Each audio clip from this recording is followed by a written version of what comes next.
Abdou Diouf. Permettez-moi, au nom du regroupement général des Sénégalais du Canada, que je représente aujourd'hui, de vous adresser à l'ensemble des Sénégalaises et des Sénégalais établis au Canada, d'adresser nos sincères remerciements à son Excellence, Monsieur le Président de la République, Bassirou Diomaye Faye, ainsi qu'à son Premier ministre, Ousmane Sonko, pour l'attention particulière et la place stratégique accordée à la diaspora dans le nouveau projet national. Excellence, Monsieur le Président de la République, votre présence à cette cérémonie est un signal fort. Elle témoigne de votre volonté claire de refonder la relation entre l'État du Sénégal et sa diaspora. L'État du Sénégal ne considère la diaspora non plus comme une relation périphérique, mais comme un partenaire stratégique, fondé sur la confiance, la reconnaissance et la co-construction. Mesdames et messieurs, la diaspora sénégalaise, forte de millions de personnes, de femmes et d'hommes à travers le monde, contribue de manière significative à l'économie nationale, au développement social et au rayonnement culturel, et à l'influence internationale de notre pays. Au Canada, les Sénégalais et les Sénégalaises se distinguent par leur engagement citoyen, leur intégration réussie, leur excellence académique et professionnelle, ainsi que leur attachement indéfectible au Sénégal. Les transferts de fonds, les investissements productifs, les initiatives sociales, le transfert de compétences et d'expertise, tout comme la diplomatie citoyenne portée par nos communautés, font de la diaspora un véritable levier de développement durable.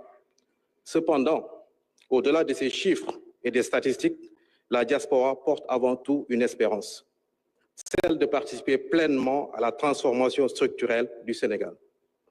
Monsieur le Premier ministre, le discours de rupture de souveraineté et de bonne gouvernance que vous incarnez trouve un écho particulier auprès de la diaspora.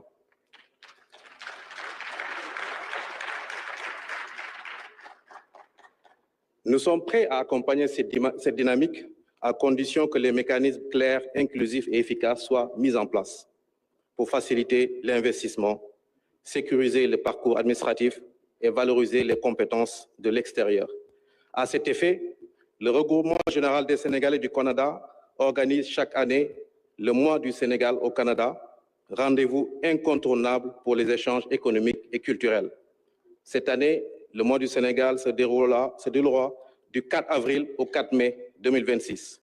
Et nous invitons à cet effet toute la diaspora, mais aussi les partenaires, les secteurs privés à ce grand rendez-vous. Cette année, le thème traité sera le rôle stratégique de la diaspora dans le développement bilatéral entre le Canada et le Sénégal. Et à cet effet, je remercie nos différents représentants diplomatiques, que ce soit du Sénégal au Canada ou du Canada au Sénégal, qui sont des partenaires privilégiés du regroupement général des Sénégalais du Canada. Le RGC formule les propositions suivantes. La mise en place d'un cadre institutionnel permanent de dialogue entre l'État et les organisations représentatives de la diaspora. Le renforcement des dispositifs d'accompagnement de projets économiques portés par les Sénégalais de l'extérieur. Une meilleure prise en compte dans l'élaboration des politiques publiques, notamment en matière d'emploi, de formation et de logement. À cet effet, le regroupement en termes de réalisation, à travers son projet Habitat, a permis à plus de 500 Sénégalais du Canada d'accéder à la propriété dans la commune de Malicounda et Pointe-Sarène. Et j'en profite pour remercier Monsieur le maire de Malicounda, Monsieur Maguette Sène. Monsieur le Président, le RGC souhaite être accompagné par les services de l'État dans la phase de construction de la cité de la diaspora à Malicounda. À travers cette cité de la diaspora, nous ne comptons pas seulement venir nous y établir. Nous voulons venir investir sur des projets structurants. Autre réalisation, le RGC a signé hier, pas plus tard qu'hier, un nouveau plan d'épargne et de placement appelé PEP Diaspora. À travers ce fonds, nous souhaitons contribuer au développement économique du Sénégal, mais aussi renforcer l'implication financière de la diaspora. Mesdames et messieurs, la journée de la diaspora n'est pas un simple événement symbolique. Elle doit devenir un rendez-vous structurant. Excellence, Monsieur le Président, vous pouvez compter sur l'engagement constant, loyal et patriotique des Sénégalais du Canada. Je vous remercie. Merci. Voilà, merci. Monsieur Babacar Diop, représentant des Sénégalais d'Amérique du Nord et Océanie. Place à présent au département Afrique de l'Ouest avec Madame Yacine Ndour.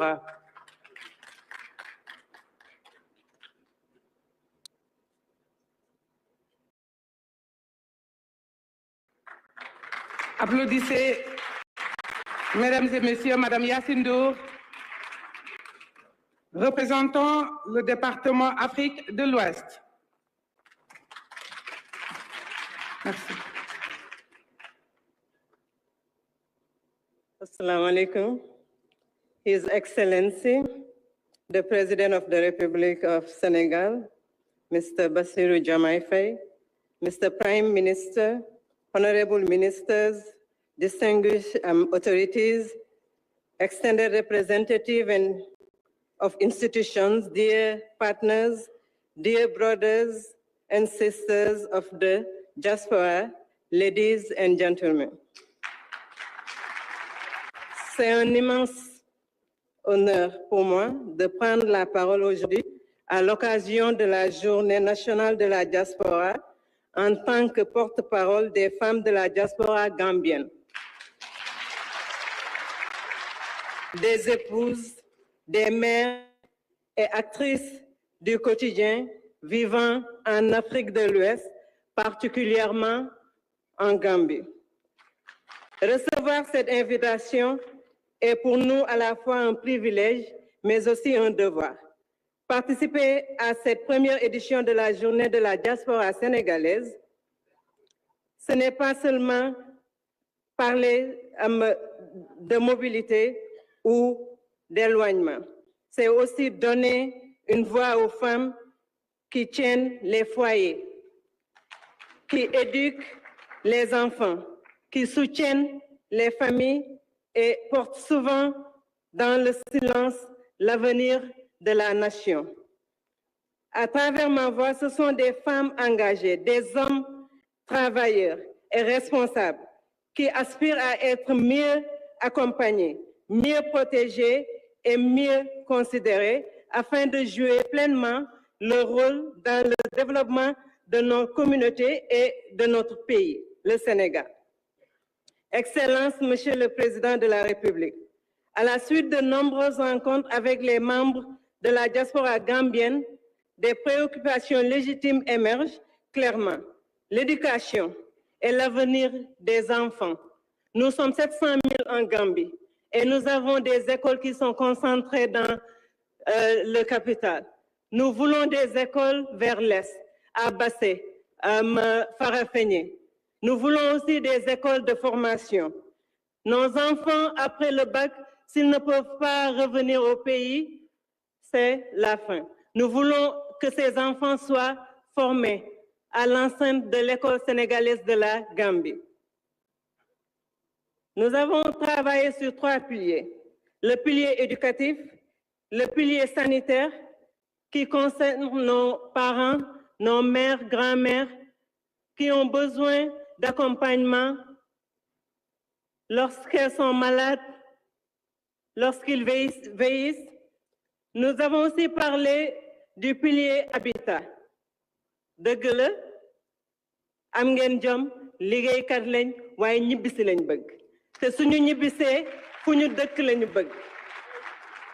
Comme l'a dit notre frère du Maroc, nous ne demandons pas. Nous voulons être accompagnés. Nous voulons retourner au pays. Nous voulons rentrer. Son Excellence, permettez-moi aussi de remercier notre très chère Excellence l'ambassadrice, Madame Mariam Sy. Mu ngi boole, mu ngi jubboole, mu ngi accompagner les Gambiens, les Sénégalais de la Gambie. En conclusion, ce que nous portons aujourd'hui ne sont pas que des revendications, mais des solutions responsables alignée sur la vision 2050. Une diaspora mieux intégrée, une économie renforcée et une cohésion nationale renouvelée. Nous voulons participer, nous voulons contribuer et nous voulons construire. Non pas à distance, mais en partenariat avec notre nation. La diaspora ne demande pas des privilèges, encore une fois, mais un cadre structuré, des conditions justes et une reconnaissance à la hauteur de son engagement. Je termine par ces mots. Lorsque la diaspora est accompagnée, c'est toute la nation qui avance. Je vous remercie de votre aimable attention. Thank you, Madame Yacine Ndour. Machallah. Comme ni ngeen ko gisee lii moom mooy li nga xamante ni ki ni accompagnement bu solide la ñuy remercier sunu membre gouvernement ci effort yi nga xam ne encore une fois ñu ngi koy def boo leen xoolee programme yu mel ni FAISE FONGIP FOGARIS DER loolu lépp ñu jël ko teg ko ci li nga xamante ni ki ni moom mooy pour sunu diaspora kon amuñu lu dul di sant surtout nag célébration bi nga xamante ne tey dañ koy def ngir sagal waaye yëkkati ak fésal la diaspora sénégalaise. Maintenant, nous vous invitons à présent à suivre une présentation du programme spécial d'accompagnement et de promotion des Sénégalais de l'extérieur par le directeur général des Sénégalais de l'extérieur, M. El Hadj Abdoul Karim Cissé.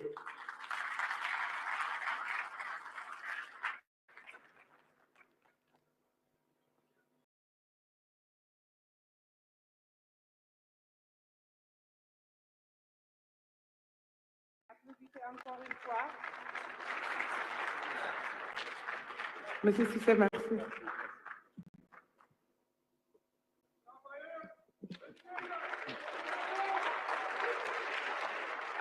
Merci. Excellence, Monsieur le Président de la République, Honorable Monsieur le Président de l'Assemblée nationale, Monsieur le Premier ministre Ousmane Sonko, chers membres du gouvernement, distingués membres du corps diplomatique, chers députés, particulièrement les députés de la diaspora, distingués invités, chers membres de la diaspora sénégalaise ici réunis aujourd'hui à Dakar. Permettez-moi, Monsieur le Président de la République, à l'entame de mes propos, de témoigner un peu un travail réalisé, un travail important, réalisé par notre cher ministre, M. Cheikh Niang, ministre de l'Intégration africaine, des Affaires étrangères et du Sénégal de l'extérieur. Mais surtout, un effort engagé, un homme passionné, M. Amadou Chérif Diouf, passionné de la diaspora. Lors du Conseil des ministres du 17 septembre, vous avez bien voulu donner des instructions pour travailler à finaliser un programme spécial dédié à l'accompagnement et à la promotion des Sénégalais de l'extérieur. Nous avons travaillé sur ce projet de programme et nous avons transmis à M. le Premier ministre. C'est ce programme que nous voulons présenter à travers ces axes, mais identifier et présenter quelques projets phares et projets pilotes de ce programme.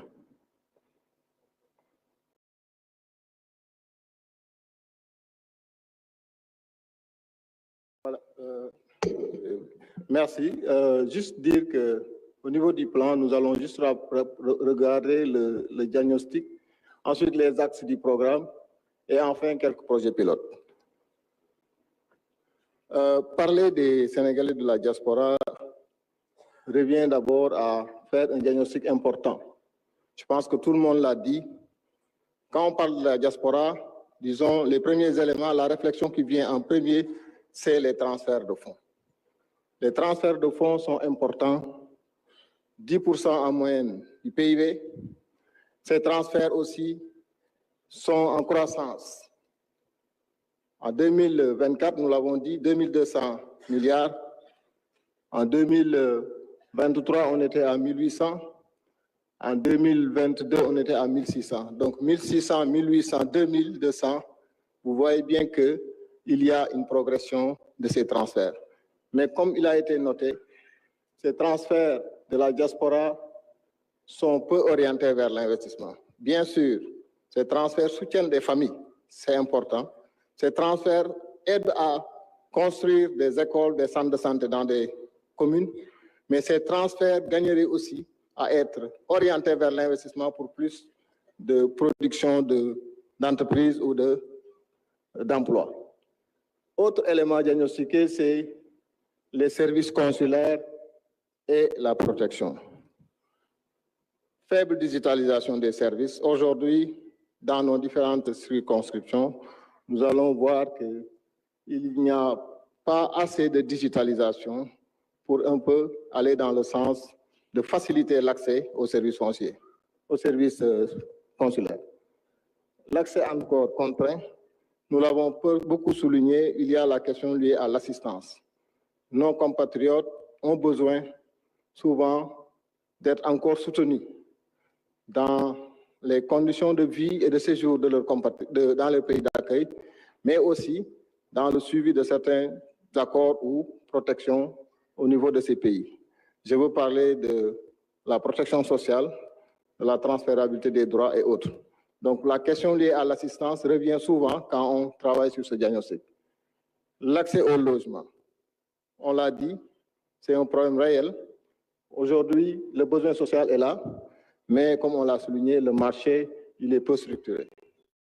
Beaucoup de Sénégalais de la diaspora, ici présents ou non, ont été victimes peut-être d'escroqueries ou autres dans le cadre du logement.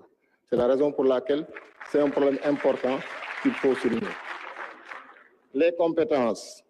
La diaspora, ce n'est pas simplement les transferts de fonds, mais c'est aussi les transferts de compétences. La diaspora, vous trouverez les Sénégalais dans les grandes instances, vous trouverez les Sénégalais dans les plus grandes multinationales, vous trouverez les Sénégalais partout qui brillent, qui ne demandent qu'à accompagner. C'est la raison pour laquelle il est important de les associer. Le retour et la réintégration, c'est quelque chose de très, très difficile parce qu'il y a un problème d'accès à l'information. Il y a un problème de connaissance de où est-ce qu'il faut passer, avec qui il faut voir. Donc, toutes ces questions-là sont des questions identifiées pour un peu apporter les réponses. Les données. Monsieur le Premier ministre l'a souligné lors de la déclaration de politique générale, la question des données est essentielle. Et sans données, on ne peut pas mettre en place des politiques structurelles. Donc, ce qui fait que ce diagnostic nous a un peu amené à définir ce programme autour de 3 axes. L'axe accompagnement, protection et assistance. C'est un ensemble. Les Sénégalais de l'extérieur se retrouvent autour de ces problèmes. L'assistance, aujourd'hui, quand on parle d'assistance consulaire, on parle de protection, l'accès aux documents, on parle de soutenir nos parents qui sont incarcérés, la question du retour, des dépouilles, du rapatriement humanitaire. Toutes ces questions ont été abordées autour de l'axe accompagnement-protection.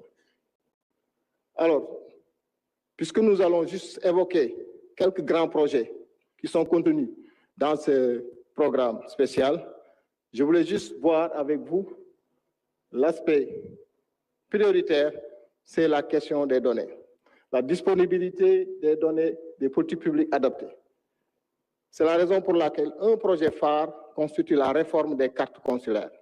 Je rappelle que les cartes consulaires sont un peu des cartes dédiées aux Sénégalais de la diaspora. Donc, chaque Sénégalais, dans les pays où ils se rendent, doivent aller au niveau des ambassades ou consulats pour une immatriculation consulaire. Ça permet de faciliter une cartographie, mais aussi de pouvoir faire un profilage pour pouvoir faire des politiques adaptées. Il y a un projet de recensement des Sénégalais de l'extérieur. Ces 2 points sont des points essentiels, puisque sans données, nous ne pouvons pas faire de politique efficace. Pour revenir sur le projet de réforme des cartes consulaires, c'est un projet, parce que là, comme j'ai l'habitude de le dire, nous avons affaire à 2 ministres qui sont dans le pragmatisme. Ils vont vous dire qu'est-ce qu'on va faire et quand est-ce qu'on va le faire. Donc, ce qu'on est en train de présenter sont un peu des projets très bien avancés et qui, en 2026, pourraient un peu démarrer dans les meilleures conditions. Donc, ce projet de réforme des cartes consulaires permet au moins d'avoir déjà une situation, des données, pour permettre aujourd'hui d'avoir un peu une meilleure cartographie.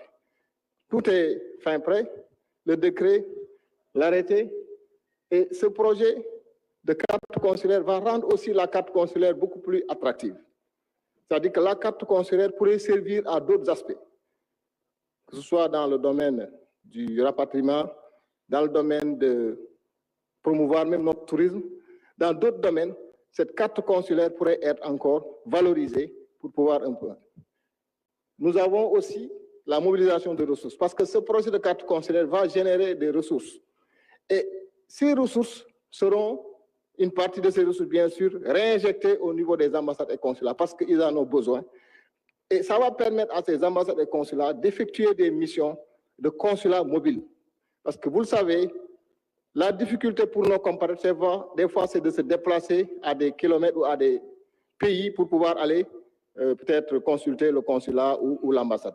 Donc, la notion de consulat mobile va permettre un peu de se rapprocher des citoyens dans les différents pays. Donc, après les cartes consulaires, bon, là, je me permets de présenter le spécimen avec le ministère pour montrer que, disons, c'est fait prêt, vous avez un peu. Et nous travaillons avec Synapsis, qui est la filiale CDC. Et je pense que les données sont en avance. Et voilà, juste pour vous dire que, en fait, voilà. Donc ça, c'est un peu l'exemple de carte consulaire avec le ministère du. Alors, quand on parle aussi d'assistance et autres, il est fondamental de travailler sur la digitalisation. Aujourd'hui, avec le New Deal technologique, nous avons le e-consulat. Aujourd'hui, à l'ère de la digitalisation, on ne peut plus peut-être se permettre de ne pas digitaliser. Et avec le ministère de la Communication, des Télécommunications et du Numérique, il y a en fait un travail qui a été fait. Et je pense que ce New Deal technologique va nous permettre de digitaliser un peu nos consulats.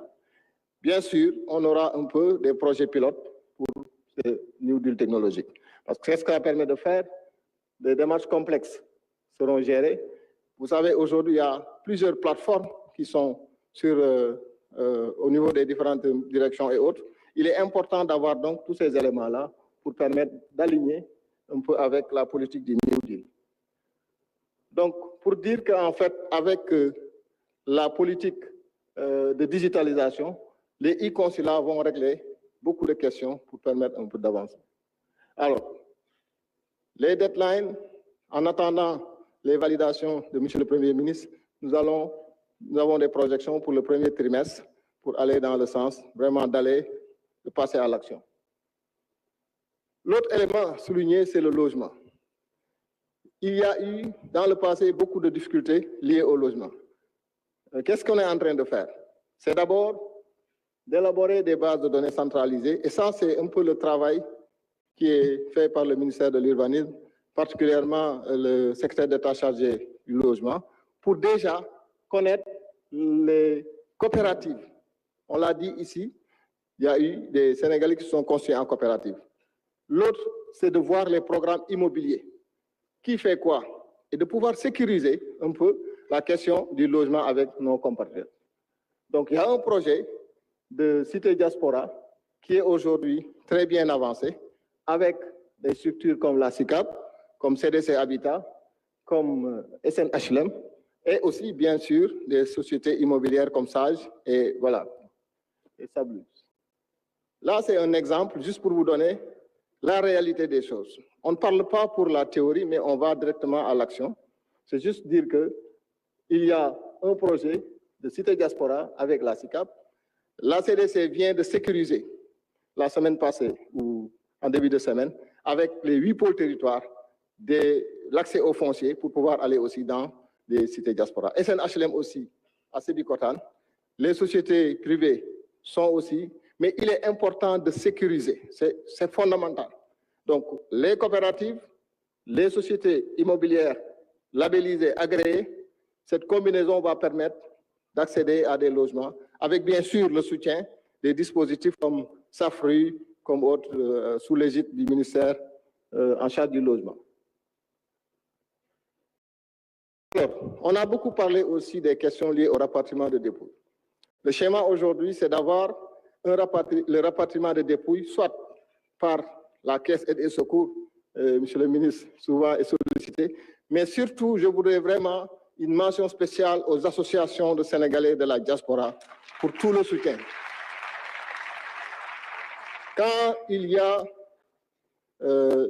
dans ces pays-là, les associations s'organisent, les associations travaillent pour faciliter le rapatriement. Donc c'est un élément important. Mais on ne peut plus continuer dans cette logique. Aujourd'hui, il s'agit de travailler sur ce produit en partenariat avec les associations pour aller vers la sécurisation et ça va permettre un peu de prendre en charge tous ces éléments liés à l'assurance. Vous pouvez le voir, c'est l'organisation du rapatriement, la prise en charge des frais liés au transport, l'assistance administrative, la coordination avec les services et bien sûr l'accompagnement des familles. Donc, les cas spécifiques sont pris en charge, soit le décès c'est dans le pays de résidence et l'inhumation dans le pays d'origine, on va l'amener peut-être, soit le décès c'est dans le pays de résidence et l'inhumation dans le pays de résidence. Donc, tous les cas de figure sont aujourd'hui pris en compte pour permettre un peu d'aller vers un accompagnement dans ce cas. Donc, ça, c'est un peu sur l'assistance et autres. J'en profite juste pour dire que c'est juste quelques projets pilotes. Le programme il est beaucoup plus global et beaucoup plus englobant. Et toute la diagnostic nécessaire a été fait. Tout le diagnostic, excusez-moi, a été fait pour permettre un peu d'arriver à des solutions ou des réponses adaptées. Je rappelle que, peut-être juste revenir sur la contribution au financement du développement et la valorisation du capital humain, c'est l'axe 2. Aujourd'hui, vous le savez, avec l'agenda national de transformation, on change de paradigme. Le rôle de la diaspora aujourd'hui est fortement attendu autour de l'agenda. Et le premier élément, c'est les diaspora bonds. Je pense que le ministre des Finances, le Premier ministre à Milan, a bien voulu un peu mobiliser la diaspora et la diaspora a fortement répondu à l'appel. Exemple d'un appel public à l'épargne où on attendait 300 milliards. Les résultats ont été plus que satisfaisants. On a eu vraiment des résultats extraordinaires. Et ça, c'est grâce au travail de la diaspora. Donc, nous pouvons compter sur la diaspora pour un peu des projets structurants. Nous pouvons aussi compter sur la diaspora pour peut-être intégrer l'ouverture de capital pour des projets structurants. Ils sont prêts à être actionnaires. Ils sont prêts à prendre part avant d'appeler peut-être d'autres. Ils sont prêts donc. Donc ça, c'est vraiment les volets de projets structurants. L'autre élément, c'est les volets création d'une plateforme guichet diaspora.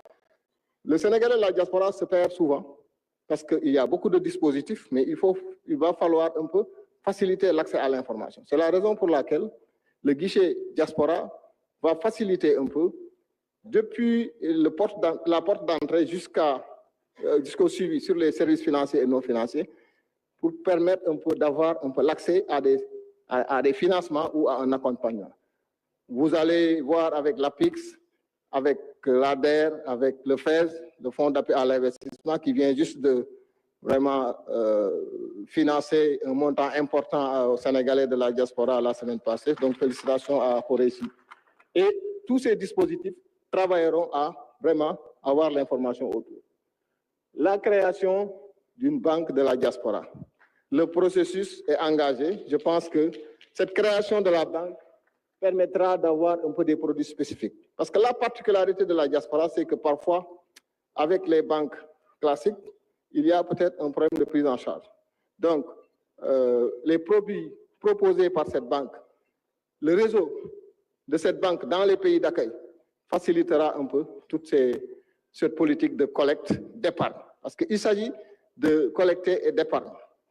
Parce qu'il faut le rappeler, il y a les transferts, certes, qui sont orientés vers la consommation, mais il y a de l'épargne déjà disponible pour nos compatriotes. la stratégie d'engagement de la diaspora. Je pense que ce que nous sommes en train de faire aujourd'hui entre dans le cadre un peu de mobiliser la diaspora autour de l'agenda national.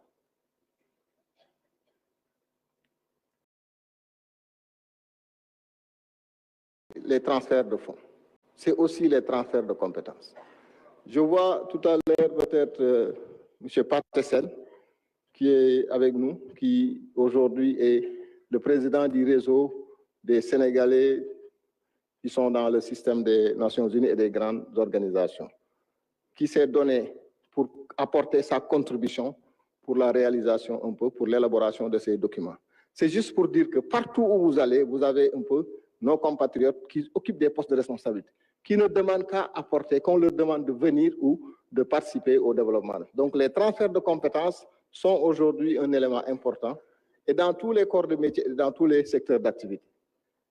Il y a un élément important, c'est un projet qui est très cher à notre cher secrétaire d'État, M. Chérif Diouf, c'est Djeriñ Sa Réew. En fait, ça entre dans le cadre de la stratégie de mobilisation des compétences, mais Djeriñ Sa Réew, c'est aussi faire appel à notre diaspora à travers un peu un volontariat et une volonté d'accompagner. Je pense que la signature a été déjà faite par Monsieur le secrétaire d'État avec l'Académie nationale des sciences, avec 2 projets pilotes dans le domaine de la santé et dans le domaine de l'éducation.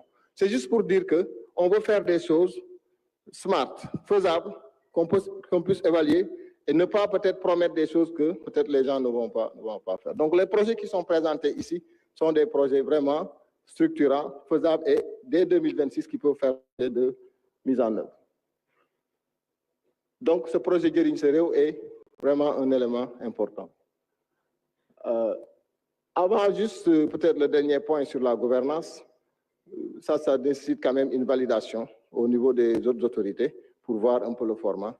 Mais c'était juste pour dire que ce cadre de dialogue aussi, on l'a bien souligné, il est fondamental d'avoir un peu un cadre de dialogue pour permettre un peu, au-delà de nos députés, que je voudrais vraiment féliciter pour le travail important qu'ils ont eu à réaliser, mais avoir aussi un lien avec nos associations pour permettre un peu de relais. Je pense que M. le Premier ministre était revenu un peu sur les propositions d'avoir un peu une structure pour permettre de connecter avec les associations et autres. Donc, juste dire que voilà un peu les quelques éléments pour et quelques projets pilotes, mais le programme en soi, le grand programme avec tous les éléments, le grand programme avec tous les éléments sera un peu disponible après validation auprès des autorités. Je vous remercie de votre attention. Merci. Merci, M. Cissé, pour cette belle présentation.